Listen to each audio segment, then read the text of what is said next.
jornalista Pedro Valadares ingressou bem jovem no mercado de trabalho, casou muito jovem e também se separou ainda na juventude antes de completar 30 anos de idade. Migrou para São Paulo e foi em São Paulo que ele conheceu o mercado publicitário. Antes, já havia vivido em Aracaju a iniciação na atividade jornalística, trabalhando no Jornal da Cidade como repórter. Também como repórter, trabalhou na Gazeta de Sergipe e, na metade da década de 70 do século XX, seguindo a tradição do periódico alternativo contestatório que tanto sucesso fez, o Pasquim, Valadares criou em Aracaju o jornal alternativo O Desacato. Este vídeo de memórias do jornalista Pedro Valadares é sobre o seu ingresso no mundo do trabalho, o seu casamento, o seu filho e a sua atividade como jornalista, como publicitário e como empresário do jornalismo com o jornal alternativo O Desacato. É um depoimento rico e importante para a história de Sergipe. Vamos acompanhar o que nos diz Pedro Valadares.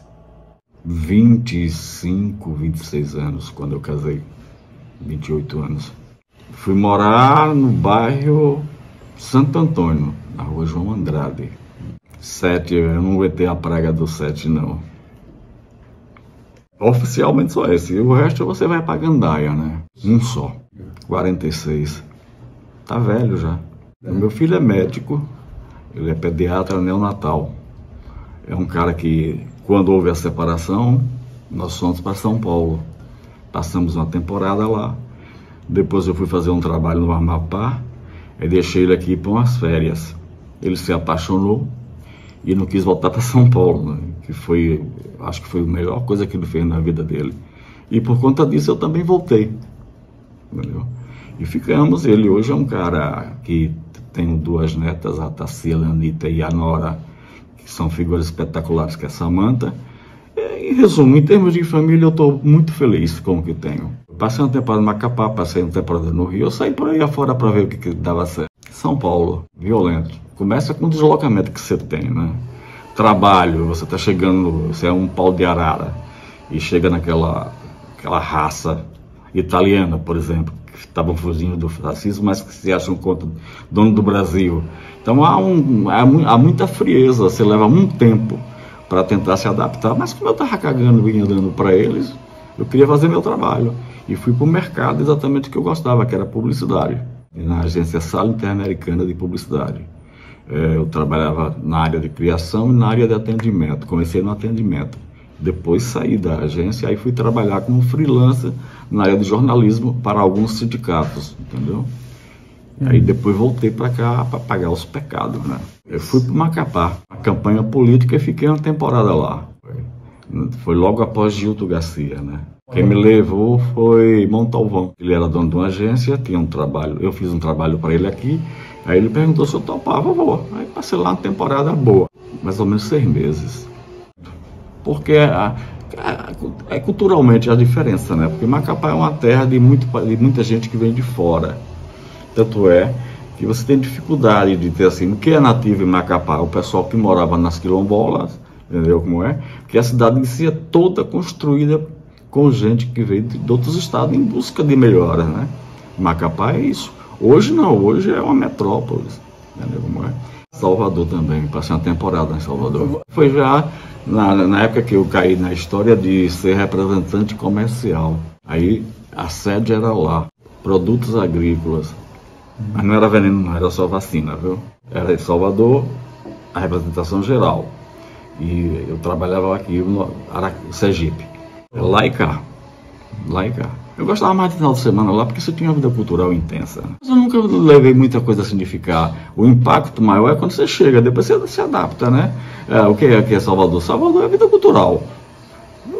Não se compara, né? Eu participava dos movimentos que tinham por lá, andava muito no Pelourinho, gostava muito das histórias ligadas à cultura, não é a cultura baiana em si, porque grande parte dos baianos que fizeram sucesso passaram por Sergipe, né? Mas de ler, eu gostava muito de biblioteca, eu gostava muito de cinema, Saldanha da Gama. Aí tem vários cinemas, tem o Centro, tinha o, que eu esqueci o nome dele agora, rapaz, na rua Barani. Ali era direto. Eu morava na Chile e descia, estava lá. Entendeu? Temporada, né? Porque eu estava em São Paulo e a agência tinha uma filial no Rio. Aí eu ia com frequência. Mas de morar no Rio, não. No Rio eu sei assim, ia num dia, voltava no outro. A cidade fora Aracaju que eu mais vivi foi São Paulo. Culturalmente, São Paulo é em desenvolvimento. Até a integração, depois que você se entuma, tudo fica mais fácil. Você cria seu universo, você vai dizer assim, eu conheço São Paulo. Não, eu tenho ideia do que é São Paulo, porque você cria um núcleo onde você vai ver, como Aracaju hoje. Se você assim, você conhece Aracaju, do que eu conheci Aracaju. Hoje Aracaju é outra cidade, é uma metrópole. Tem lugares aqui de Aracaju que eu não conheço. Não sei onde fica, mas conhecer não conheço. Essa região nova da Jabutiana é uma história, é uma cidade em expansão. Essa região aqui do Mosqueiro também. Então, Aracaju mudou muito. E ela está assim, emendando com a grande Aracaju, que você tem de um lado a Barra, do outro lado Socorro, do outro lado São Cristóvão e até Itapuranga. Então, tá tudo se integrando, né? A mancha urbana de Aracaju aumentou muito. Ninguém conhece Aracaju. Quer dizer, eu conheço, não conhece. Da época do Centro Velho, centro de Aracaju, que é o mercado, que eu morava ali perto, e o Centro Velho, que são as festas que você tinha natalinas, os festejos juninos que eu tinha ali de lado na rua São João. Então a cena cultural era mais impactante, entendeu? Do que hoje. Eu frequentava muito o parque. E no parque tinha uma série de pessoas que a gente chamava até os índios do parque. O que acontecia? O contato que eu tinha com esse pessoal é porque eu ia para a escola industrial e ficava ali naquela barraca do seu João, aquele cachorro quente do seu João, e ali você vai conhecendo. E aí foi esses caras que me levaram para a cena cultural. Tinha Alencar, que já morreu, tinha Cabo Tripa, o próprio Ismar. Então aquela coisa ali, se não me engano, a Luiz Adaldo Oliva andava por lá também. Foram essas pessoas que me levaram, inclusive, para trabalhar, ter um contato maior com quem fazia cultura na época. Me lembro que naquele prédio do Ateneuzinho tinha várias associações. Aí eu conhecia as pessoas ali. Aí você tinha um cara como Djaldino, você tinha um João de Barros. Aí você vai vendo pessoas que decidiam culturalmente o Estado e vai se envolvendo com elas. João Costa, entendeu como é? Na NASC que eu fazia a redação, daí agora deu para uma história de jornalismo. Fazer redação, produção. Eu nunca fui ator, entendeu como é? No máximo que eu podia fazer era ajudar na direção, mas o forte era a produção mesmo, entendeu? E também a gente montou, eu me lembro que o João de Barro na época montou um espetáculo chamado Meu Animal para Frente, que era esquete de várias peças teatrais que passaram por Sergipe, que ele montou em 72 para arrecadar dinheiro para uma grande seca que teve em Sergipe. Aí colocou a gente dentro de uma Kombi e a gente saía apresentando esses espetáculos, cujo ingresso era a doação de alimentos dos municípios. Dores, Lagarto, se não me engano, Simão-Dias não, Itapuranga, São Cristóvão, esses municípios a gente arrecadava donativo dos ingressos desse espetáculo e já ficavam lá mesmo. Era na região, além de fazer em Aracaju também, se fez muito em Aracaju. E foi assim, você começou a se envolver, e isso era uma história que eu não conhecia, o quanto era forte a cultura para mudar uma cabeça. E aí eu comecei a me envolver com essa história. Foi a partir daí, foi exatamente desses movimentos que nasceram para mim dentro do Parque Teófilo Dantas, e aí eu fui para esse povo. Com esse povo eu tive uma outra visão. Aí fui para o jornalismo. Na época tinham acabado de fundar o Jornal da Cidade.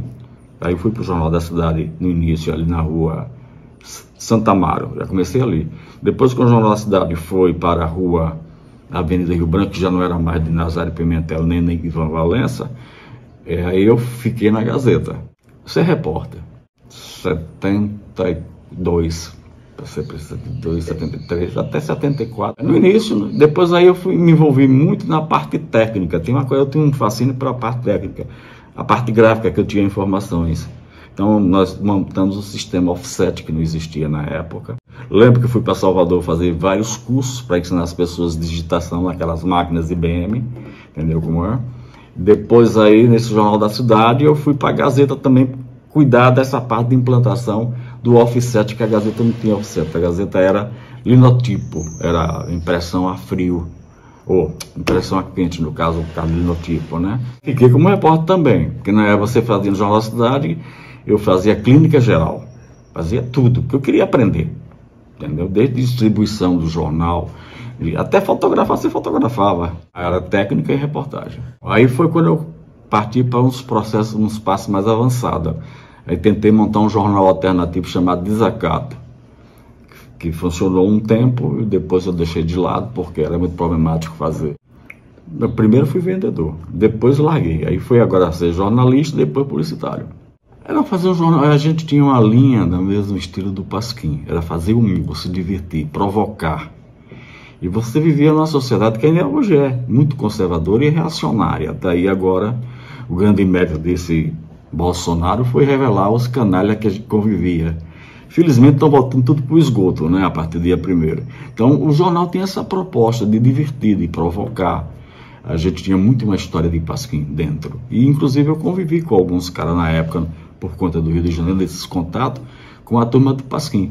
E Desacato funcionou ainda 13 números, coincidência, 13 números. Tinha vários e tinham vários colaboradores.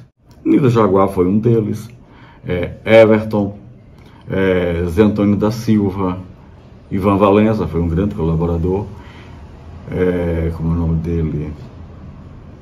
Pô, tô esquecendo os caras. A gente saía atrás para vender anúncio, né? Que era barato, que você fazia, quando tinha dinheiro você fazia, se não tivesse não fazia. Porque a gente tinha dificuldade, além de captar o dinheiro, tinha dificuldade de quem ia imprimir, porque eram anos terríveis, todo mundo ficava com medo, achando que era um jornal comunista, socialista, sei que diabo era. E na verdade não era nada disso, era um jornal de humor. Caso Wilson Alves foi um deles, e por coincidência eu não, até o governo do estado anunciou, a prefeitura anunciou na época, o governo era Augusto Franco. Mas assim, a gente tirava uma edição e passava um sofrimento para fazer uma segunda. Naquela época, 2.000 exemplares. Porque também a gente fazia parte, a gente queria distribuir. Ele era um alternativo, tamanho tabloide, então não tinha dificuldade nenhuma. Era um jornal com 16 páginas. Entendeu? Na cidade você tinha Ivan Valença, que era o chefe de redação, o diretor de jornalismo.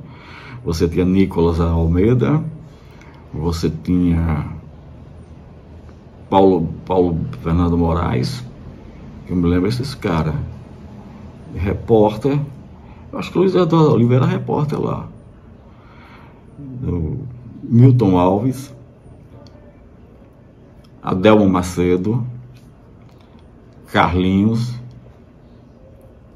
Você foi na nossa cidade. Na Gazeta era memorável. Você tinha Luiz Antônio Barreto, com aquele humor incrível, uma sapiência sem limite.